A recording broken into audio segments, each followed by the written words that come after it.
The earth-moving machinery operators at Mount Thorley have been on strike for 3 weeks, since 3 dragline operators were sacked.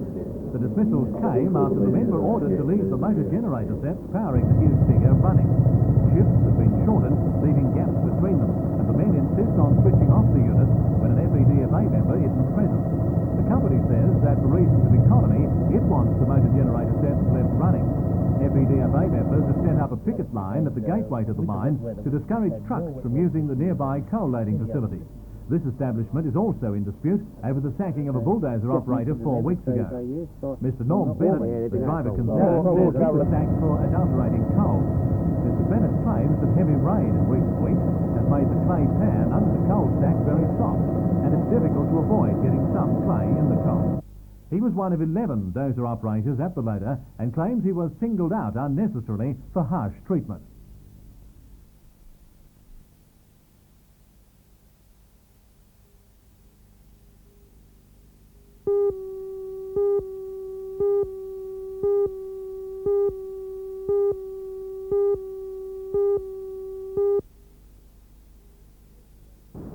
Restoration of the tunnels under Fort Scratchley and the caretaker's cottage at the fort began in early December last year after the federal government agreed to fund the Newcastle Out of Workers project.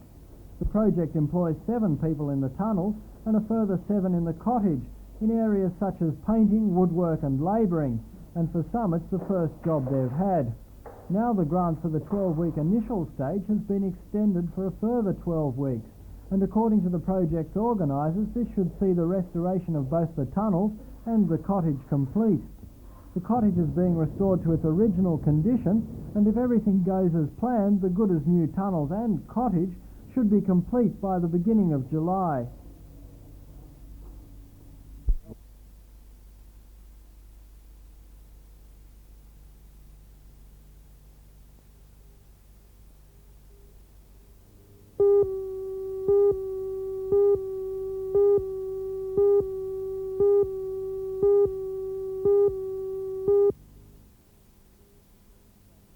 A meeting on Tuesday night in the Northern Soccer Federation offices at Adamstown, the relevant soccer officials heard the Northern Soccer Federation's Alan Tredinnick officially announced that Adamstown Rosebud Soccer Club had taken over the financially ruined Newcastle United. But what about the former Newcastle United team? It has played its way into second spot on the NSL ladder. Now where do they, along with coach Ken Kaiser, stand without a club to play for? This weekend, at least, Adamstown has put its state First Division side in against NSL giants Sydney City under the name Newcastle Rosebuds United. Coach Kaiser sought legal advice. Well, the advice is that at this point of time, Newcastle United is still in the National League until such time as the National League body itself expels Newcastle United. Surely that's a formality after last night's decision. It should be, but at this point of time I've got to go by the law of the land, and that is I'm still contracted to Newcastle United. So I've got to advise the players tonight that if they need any advice, then go to the Federation and get the advice off them. Ken, have you got a team for the weeks coming? Have they got a coach? What is the situation? Look, I don't know anything about that. Once again, the Federation are the only people that appear to have that information.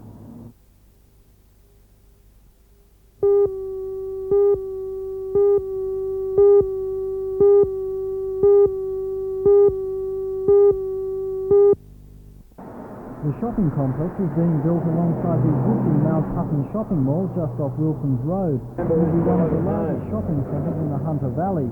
When complete, the complex will have car parking facilities for nearly 1,200 cars, and more than buildings, shops, a large supermarket, and professional offices. A unique feature of the complex is a child monument centre, and the developers are hoping to finalise the tenant selections for the complex within the next couple of months. The expected opening date of the complex is March next year.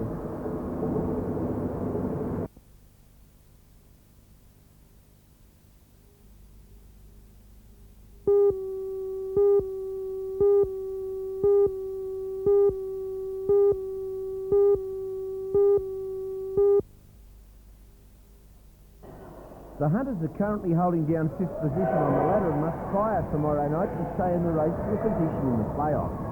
And they have the firepower to do it, with American import Buster Matheny shooting 38 and 36 points in the last 2 games. Stuart McElroy, formerly of the Southlands, is also playing a big part in the team's performances, as are brothers Steve and Brian Dick. Their opponents this week are the top Melbourne side Broadmeadows, and they boast one of the best players in the country, in Red Biddy, who's averaged an incredible 47 points a game this year. Centre Russell Mackay at 6'9" and a 6'8" American Don Botti make up the nucleus of an excellent team.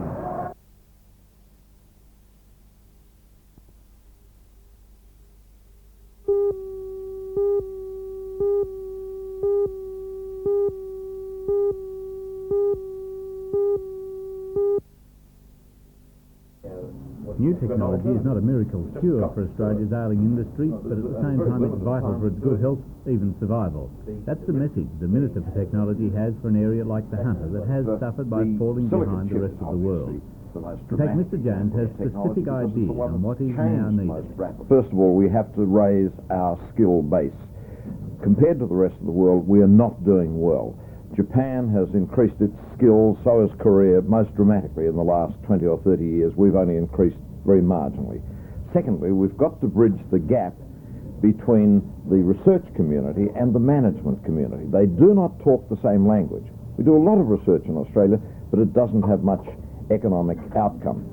Thirdly, we've got to move away from low value-added products to high value-added products. In other words, not just a matter of digging up iron ore and selling it, but turning that iron ore into finished goods that people want all over the world.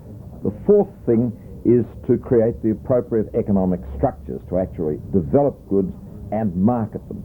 We've suffered from a phenomenon which the Canadians call truncated development, where we simply played an absolutely subservient role in the development of products, and the big decisions are made overseas at head office. The fifth thing, we've got to face up to the problems of regional economies like Newcastle's, where employment has had far too narrow a focus, where you've had a very narrow base and where unemployment figures are now higher than the national average. Mr Jones is this evening officially opening new offices for Northern Computing Services. The ultra-modern office itself is perhaps a good example of Australian industry failing to see the wood for the trees. Preoccupation about not being able to compete with computer manufacturers like Apple and Wang perhaps stops some enterprising manufacturer here missing the opportunity that has been grasped by Canada.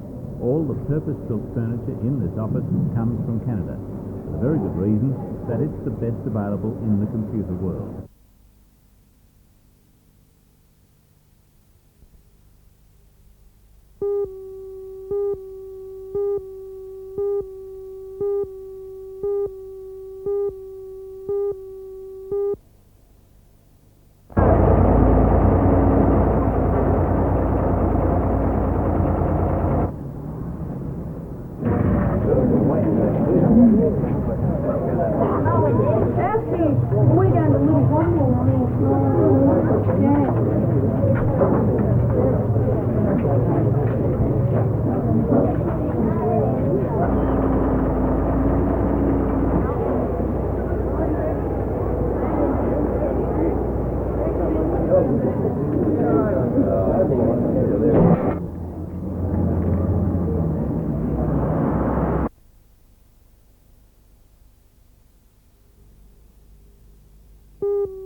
Professor Boscher has written to the Northern Territory Attorney-General, the Federal Attorney-General, the Prime Minister and the Governor-General with the aim of reopening the case and instigating a judicial inquiry or a royal commission into the new evidence. He believes a serious miscarriage of justice has occurred. I believe that the forensic proposition that there was innocent blood in the car is wrong. And I believe that we now have what might be termed the critical evidence to prove it. You see, in the trial, it was agreed by Mrs. Cool and the expert brought in from London to support the Crown case that if it could be shown that the testing solution used to identify fetal haemoglobin would react with something other than fetal haemoglobin, then Mrs. Cool's opinions were not valid. And we now have that solid proof provided in a document from the manufacturers of the testing solution. Professor Botcher says his crusade is not only for the Chamberlains. He says laymen and juries can't be expected to understand the intricacies of science, and therefore he believes the government must look at a whole new system of examining scientific evidence in our courts. And what I believe people of Australia should realise is that this is not only for the Chamberlains. It is important that if anybody goes to court charged with a crime where the charges are supported by incorrect or indefinite evidence, that is, evidence that really can't be substantiated, that it should be able to be successfully challenged. And in this case, we have incorrect evidence, and it is extremely important that incorrect evidence can be successfully challenged.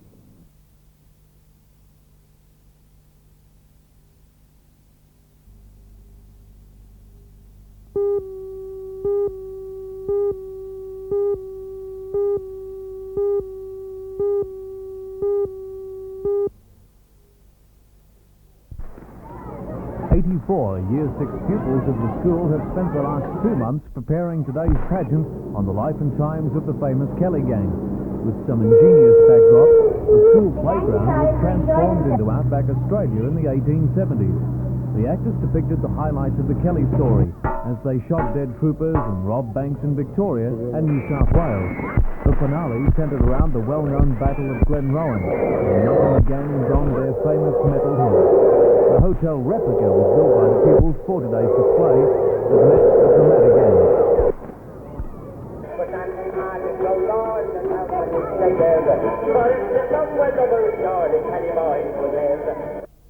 The idea of the display is to reinforce a part of our Australian history. These kids will not soon forget the impact Ned Kelly had on our heritage.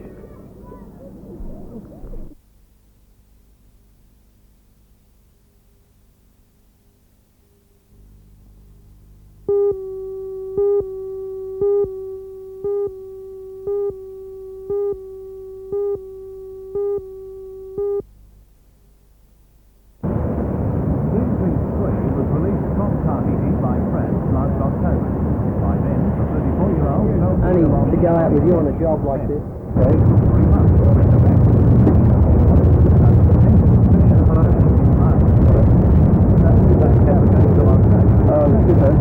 well as a chance to promote the Greenpeace philosophy directly in Australia for the first time. Skipper of the 5-member crew is Chris Robinson. Exactly, and briefly, is the purpose of the Greenpeace trees. So, because when we came over, it's possible. We're very concerned about the uranium issue, and as you know, this boat itself has been mostly involved in the tests at Mururoa, and here we have Australia who's feeding the raw materials for the bombs. What does the government think about that? Because they would have had to have allowed your entry here. Oh, well, they're always friendly to begin with in these matters, I'm sure.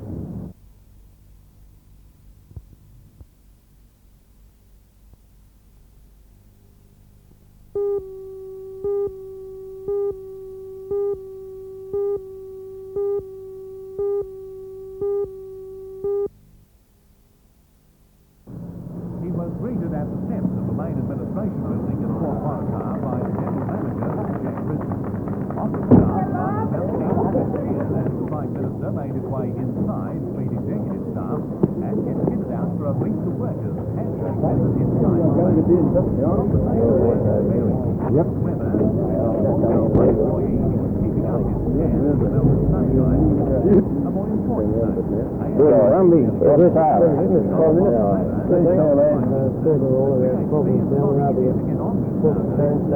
A lot of Newcastle as an industry.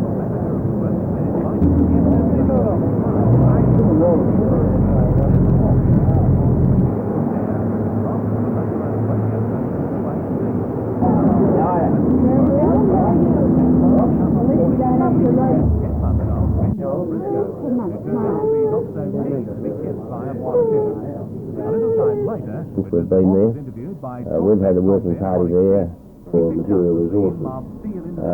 We're fortunate, Warwick, in having a tendency to get the grand view from on top. We've talked about the steel industry plan, and commentators around the country, economists, have applauded us and have said it's going well, but then to get right down into the plant and talk to the men and the management, you can find out why it's working well, because they are pleased with themselves, they're pleased with one another, they can see that cooperation rather than confrontation produces better results, and the atmosphere was just magnificent.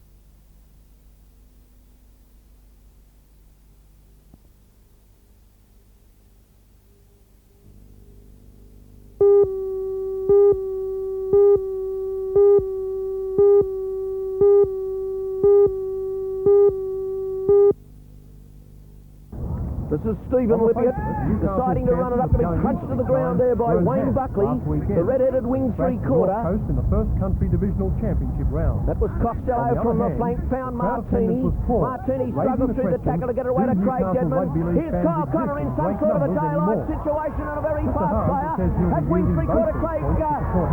Mark Bates and Craig Higgins inside, and Higgins will go to the line untouched. There has been strong feeling in Newcastle for quite a number of years that we do have the strength up here to survive in the Sydney competition, and that was certainly brought to bear at the weekend. We believe the Newcastle side's a very good side and would go quite well in the Sydney competition. Do you see entering the Sydney competition as solving the problem of dropping crowds in the Newcastle area? Well, my own personal opinion, there is no doubt about that at all. There has been a decline in crowds at our local games because of the major interest in the Sydney competition. That's evident again to everybody. The general public believe that we should have a side in the Sydney competition, and again I would suggest that they would support the Newcastle side in the Sydney competition.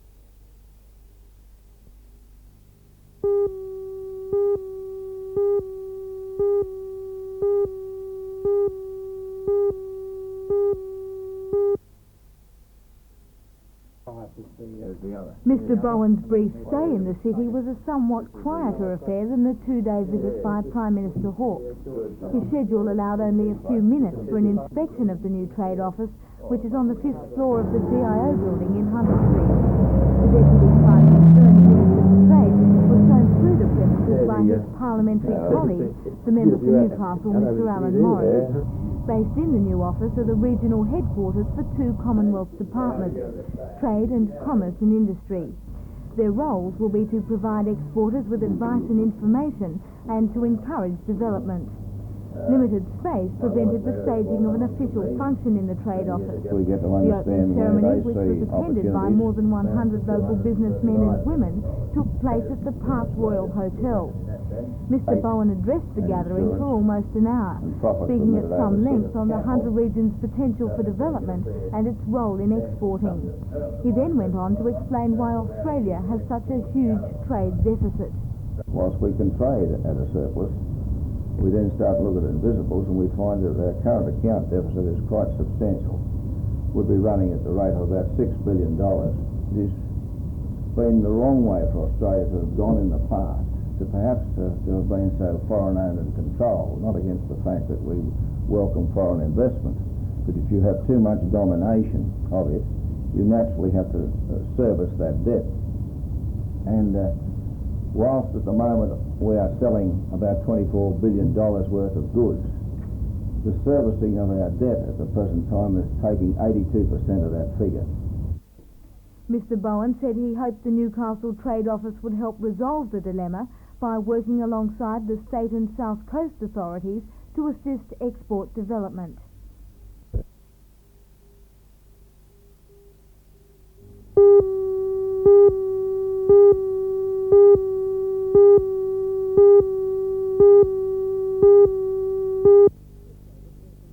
I would say that Christian Science is a religion founded in America in 1875 that teaches strict obedience to the life and teachings of Jesus Christ, and that Christian Scientists feel that learning those teachings of Jesus Christ, they actually can do the works that he did.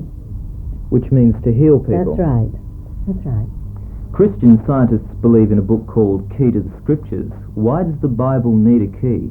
Now, there are contradictions throughout the Bible, and anyone who reads it very objectively immediately sees those contradictions, and we have to make a choice, which is true and which is false. So that's why we need a key. Why are you here in Newcastle? I'm here to give the people in this community the Christian Science point of view.